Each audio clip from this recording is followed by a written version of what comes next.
Well, here we are looking at another car. If you've been on the channel for a while, you know about this car.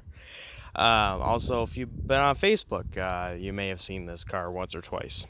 Um, we bought this a while back as a project. We wanted to do a 812 clone out of it, but we got so many other projects, as you may have seen on the channel. There's constantly stuff showing up. We're just probably not going to get around to this one like we wanted to, so figure we'd throw it up for sale, see if somebody else wants it.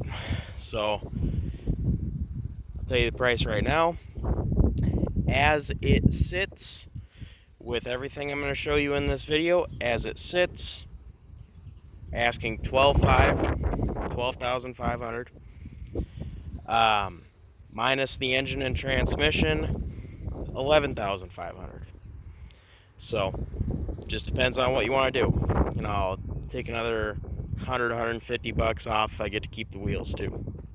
So anyways, let's kind of get right into it. Start off with what's probably the most important thing for a lot of people.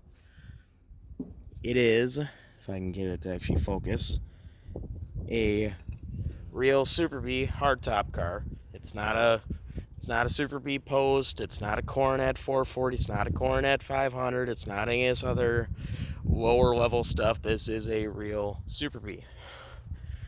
You can kind of see a little B in the grill. We'll look under the hood here if I can get the latch. This is a 69 383. It's not the original one, it's not the correct one. I was told that this was running at one point in time, but the quality of it running was kind of unknown. Don't know how well it ran. Just sold kind of as a core with a automatic transmission, same condition there. I'd like to just keep this and use it in another project, but I figured I'd offer it with the car. A lot of people would want to do, you know, maybe a 440 or maybe a Hemi or maybe a stroker motor or whatever, you know. So 12.5 with the engine and transmission, 11.5 without. So $1,000 off if you don't want it. Look at the inner fenders here. We're going to look at kind of the condition of the car first.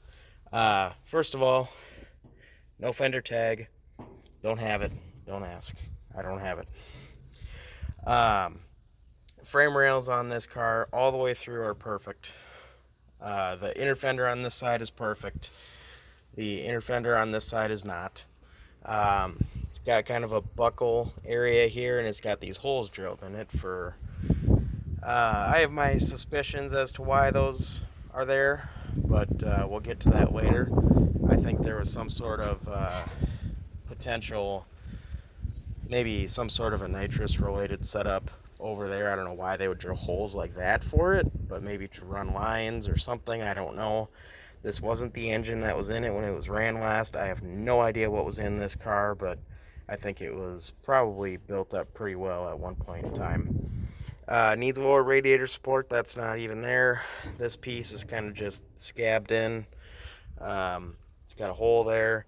It needs a little bit of engine bay work, but the firewall is pretty nice looking. The brake boost, the master cylinder, steering column, wiper motor, that's all in place. Power steering car, so that's all there. The hood, it's got a bunch of previous repairs done to it. I wouldn't use the hood for anything.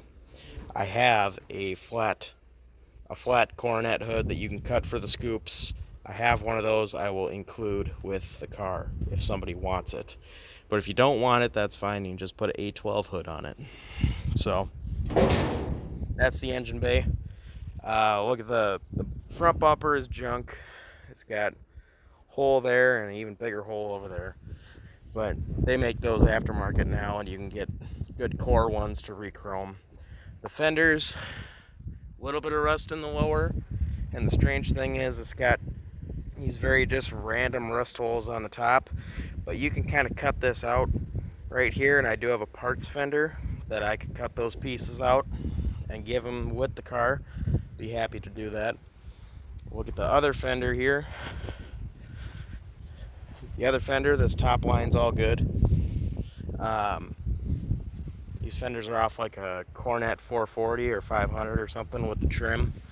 The lower dog leg area, as they call it, that needs to be repaired. But these fenders are just so hard to find in any condition these days. It's just ridiculous. The door here, you could repair it, but it's got a lot of damage here. I know a place that has a bunch of doors, and I could get you in contact with, if somebody was to buy this car, I can get you in contact with a guy that'll get you a door. Pretty reasonable. It needs quarters. They all need quarters. Anybody that's going to sit in the comments or anywhere here crying and complaining that it needs quarters, well, you should probably find something better to do then, because every single one of these cars, unless you find an original survivor out of Arizona or Texas or New Mexico or California or something, they all need quarters. This one's no different. And somebody cut these quarters and in the process damaged the outer wheelhouses. So that was a really smart idea, not. So I was told at one point this car had flares on it, so that's kind of cool. It's got kind of a crazy custom paint job, and it's got these kind of fancy stripes and stuff on it, but I don't know. It is what it is. We were going to turn it into a green 812 clone, but things change. Tail panel needs work.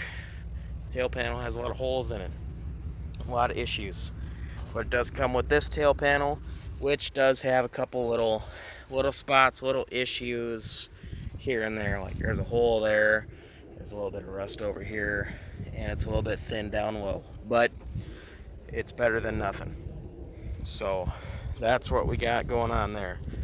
This quarter, same thing. Needs a full quarter. I would just do full quarter all the way up to the line here, but some people, I mean, I guess if you want, you could just do a skin, but that's up to you, I guess. This door's pretty nice. Doesn't have any major damage. Doesn't have any rust down low. You can kind of see on the inside here the original color. I think that's T3 copper. Bench seat, column shift. The dash is just a frame. That's all it is. The floor, you can see it's got a couple holes there, but it's nice otherwise. It's got a couple holes underneath the seat. You can see those. Move this seat up a little. You can see a little bit there. And we'll go around, look at the other side in a minute here, but automatic 383 car, column shift, bench seat, and it's got miscellaneous trim in the back for the car. This car is missing some things, but not a lot. Door actually shuts pretty nice. Had the chrome remote mirror, and somebody at one point in time decided to pad and cover these upper frames, and the dash actually was padded at some point. So kind of a 70s street freak is what this thing was at one point. Tail panel it's got a couple little bends in it, but not bad. Get this stuff off the trunk lid here. I had to put that there to hold it down. Just like with the quarters. Trunk pan, yes, I know. It's missing the trunk pan, and that's typical of these, especially B-bodies. But the wheelhouse, the inner wheelhouses are really nice. You can see that color again there. Same thing on this side, really nice, but the outers will need to be changed, or I guess you could really go through way more work than it's worth and try to repair them. But I wouldn't. Needs full trunk pan. Trunk extension on that side's bent. That side's got holes in it. No real surprise there. Needs, I don't know why somebody screwed these little tin things onto the taillights. I don't know why somebody did that. And you can see up there, I'm going to try and do a little bit of investigating on this as far as what this car was once upon a time. That looks like a nitrous bottle holder to me. I don't know, tell me what you think. But anyways, the trunk lid is very, very nice. The lip just has a little bit of surface rust. It's not even popping out at the edges or anything. The only issue is it's got some blistering going on here that might, it'll probably pop through to a pinhole, but not bad. Trunk lid's from San Antonio, I guess. But that's what it looks like inside the trunk. I guess I can also show you here. I don't know how I'm going to be able to angle this right, but there's the frame rails. 8 3/4 rear end. There's the other frame rail. Underside of the car is really nice. Now we can go look at the front side of the car underneath again, and I'm just gonna have to leave that up. But down at the rockers, they got a little bit of surface rust, but no breakthrough. The front suspension probably needs to be gone through. I've not done anything with that. Look at the rockers again on this side. They look good. And if you do full quarter, it'll bring it all the way up to the lead seam down here, so it'll take care of all that. But anyways, like I said, 12.5 as it sits. You don't want the 383 in automatic, I'll drop it to 11.5. You don't want the wheels off of it, I'll drop another 150 bucks off of it. So let me know. My email's in the description of the video, and just keep an eye out for any updates on this. I do have that front piece that goes underneath the grill. I do have one of those for this. It does have a dent in it, but it's not bad. It's not rusty. So like I said, I can throw in a flat hood for it if somebody wants it. So definitely let me know what you guys think. My email in the description of the video. Send me an email, we could talk.